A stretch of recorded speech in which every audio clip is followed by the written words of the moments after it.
Olá, meu amigo, minha amiga. Tem gente que ainda duvida que filas estão andando aqui no Brasil. Mas fato é, e eu mostrarei aqui para vocês nosso encontro de hoje, que cada vez mais instituições e autoridades da República Brasileira estão ajudando a colocar essas filas em ordem, colocá-las cada vez mais em fila indiana bem arrumadinha, para conduzir muitas criaturas que fizeram tanto mal ao nosso país, à nossa democracia, à nossa sanidade física e mental, cada vez mais para perto de Bangu 8, Papuda, Colmeia ou outra instituição prisional congênere. Pois bem, sejam bem-vindos a mais um Portal do José. Vou trazer para vocês os últimos acontecimentos aqui da República e também comentarei algumas situações que são inaceitáveis e outras muito ridículas que são patrocinadas por essas criaturas da extrema-direita aqui em nosso país, esse universo paralelo do bolsonarismo conectado com o universo paralelo de assassinos de fora do nosso país, que querem montar uma excursão da morte, uma excursão genocida com patrocínio ou com a participação de pessoas importantes aqui do nosso país, né? Antes de mais nada, quero convidar você que está chegando agora ao nosso portal e ainda não nos conhecia, para que você se inscreva aqui conosco, conheça também os nossos outros vídeos. Se você gostar, compartilhe, recomende, não se esqueça. Dê o seu joinha, o seu comentário e, se puder, se inscreva aqui também no nosso clube de membros. Você que é muito bem-vindo e muito bem-vindo. Vamos começar aqui com as notícias aqui do Brasil, que são notícias muito importantes no que diz respeito ao combate a esse mundo insano que se abateu sobre o Brasil. A notícia começa com essa situação que está vinculada ao tema, né? Vou congelar aqui um pouquinho para você ler, enfim, acho que já deu. Tá lá. Mauro Cid admite à Polícia Federal que Alexandre de Moraes foi monitorado após derrota de Bolsonaro nas eleições. Gente, isso é de uma gravidade muito grande, né?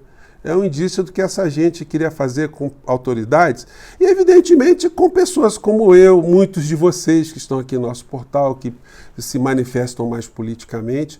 Todos nós estávamos correndo algum tipo de risco, ou estaríamos, né? Se essa gente continuasse no poder. A ignorância, a violência, a insanidade, eles ficariam cada vez mais empoderados, eles não teriam limites alguns. Então, essa eleição de 2022 foi fundamental, por mais que as pessoas façam críticas ao governo atual, a gente não pode perder isso de vista, porque nós estivemos, de fato, à beira de um grande abismo. Então, hoje, a gente tendo ainda muitas situações a criticar, ainda estão muito distantes, né, de qualquer problema que a gente poderia ter aqui no nosso país se essa gente tivesse vencido, né? Então, esse é um fato. E aí ele abre espaço para mostrar a importância de termos uma figura como o ministro Alexandre de Moraes à frente de instituições aqui no nosso país. Olha, é outra situação também. O ministro Alexandre de Moraes, eu acho que ele é o único legado, né? O único ponto positivo do Michel Temer na vida do Michel Temer. A coisa única que ele fez de boa foi a indicação do ministro Alexandre de Moraes, que se mostrou uma figura extremamente corajosa, destemida, e a gente tem que fazer justiça, a gente não tem que ter nenhum tipo de preocupação, né, em fazer esse registro histórico e esse registro justo do que representou para a democracia brasileira o comportamento do ministro Alexandre de Moraes. E ele deu mais uma sapecada ontem na criação de uma instituição, né, de um organismo que tem essa sigla, CIEDDE, né? Vou colocar aqui para vocês do que se trata, porque foi uma pancada gigantesca no bolsonarismo. Vamos lá.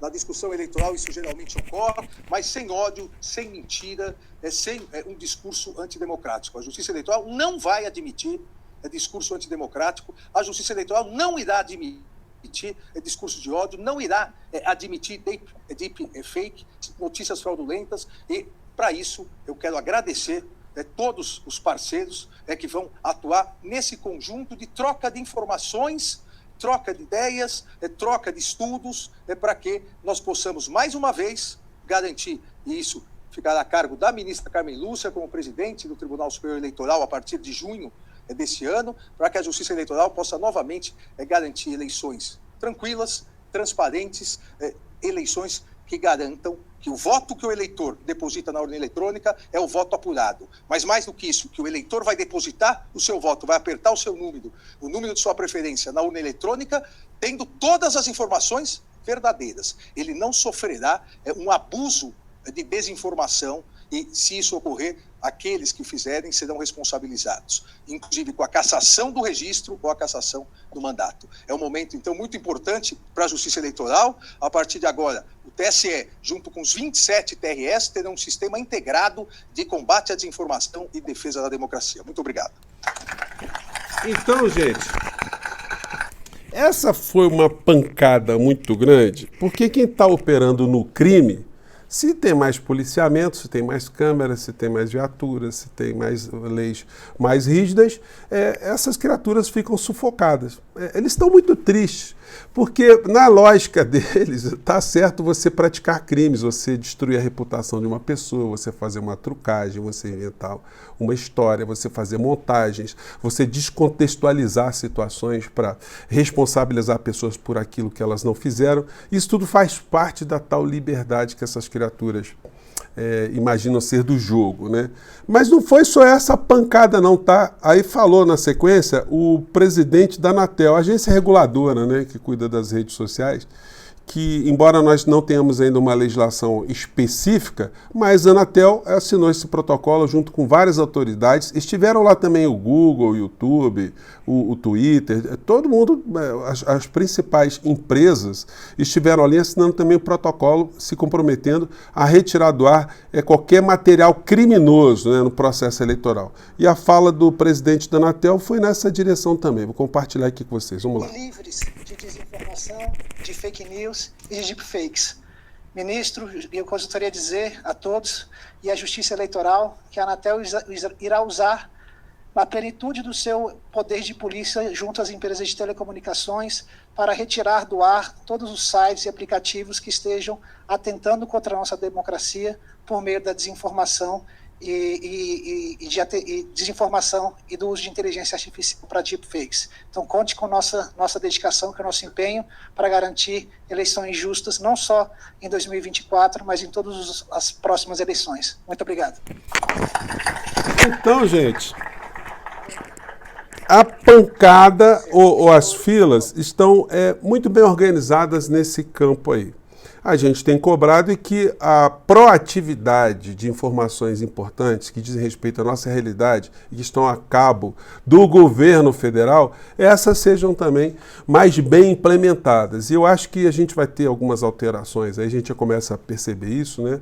Em função muito das críticas que nós fazemos em espaços aqui como o nosso portal. Aliás, eu quero te convidar para entrar aqui na aba Comunidade, porque eu fiz uma enquete ali sobre comunicação e será muito importante a sua opinião ali, o que você entende ali, até para que eu mostre aqui para o pessoal da Secretaria de Comunicação, né, qual a impressão que nós aqui que estamos nas redes temos daquilo que está acontecendo nesse campo comunicacional, né? Bom, e aí a gente vai vendo essa gente insana, tem esse canal Te Atualizei, ela colocou uma postagem onde um jornalista está fazendo aqui a cobertura do caso de sequestro que teve no ônibus aqui do Rio de Janeiro, e ela chama um intruso que atrapalhou a reportagem para se meter ali, e claramente com um comportamento odioso, que atrapalhou a matéria aqui, e ela está chamando o cara de herói, o atrapalhador, o agressivo,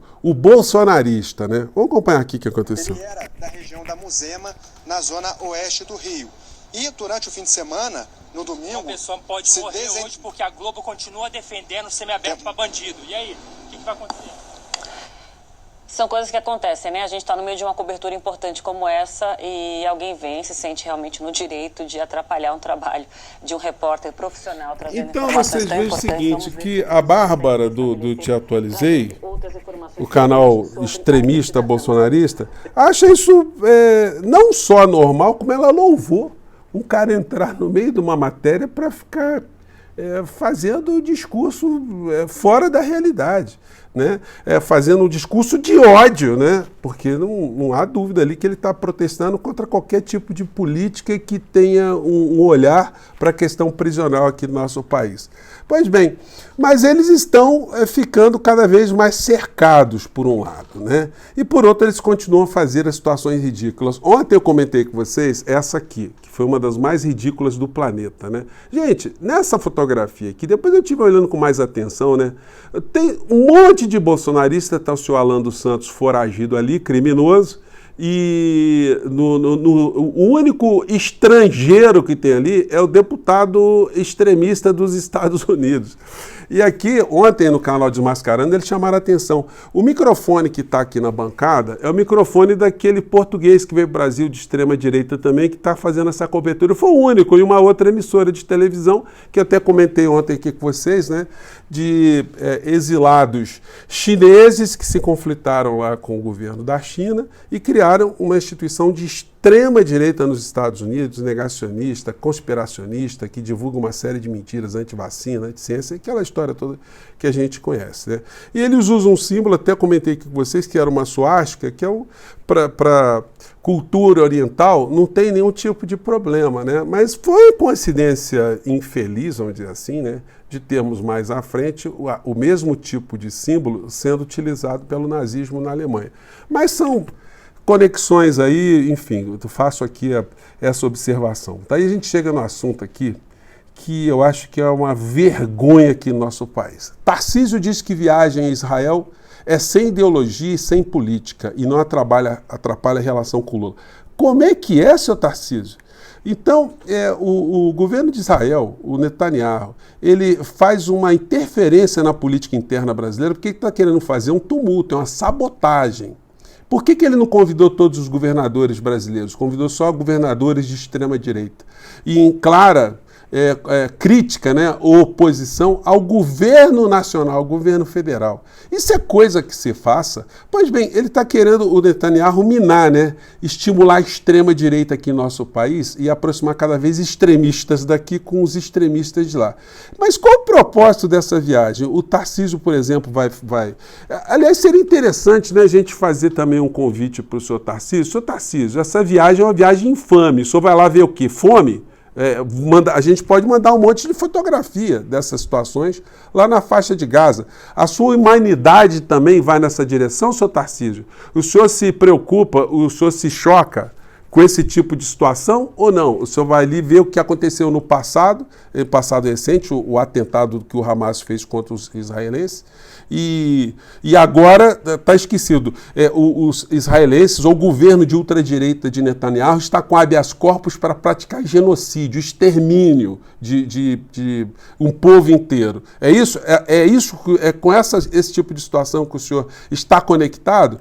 O senhor vai lá ver essas crianças aqui, ó, que estão morrendo de fome, e morrendo de fome, gente, porque muitas crianças perderam os pais, elas não têm quem lhes dê assistência. As crianças que têm algum tipo de deficiência, enfim, que depende de um adulto, depende de um parente, e já não tem insumos. O senhor vai ver isso lá, senhor Tarcísio? Bom, aqui as notícias são essas aqui, olha. Não tem como a gente achar isso normal e achar que essa visita de um governador de estado a um exterminador, a um genocida, a um assassino, que isso é uma coisa que está dentro do protocolo, né? Aqui a matéria diz o seguinte: em carta, Netanyahu convida Tarcísio para a reunião em Israel. Com maior naturalidade, né? Como se o nazista do bigodinho convidasse alguém para ir na Alemanha fazer uma visita ao lado de um campo de concentração rodando de um lado, né?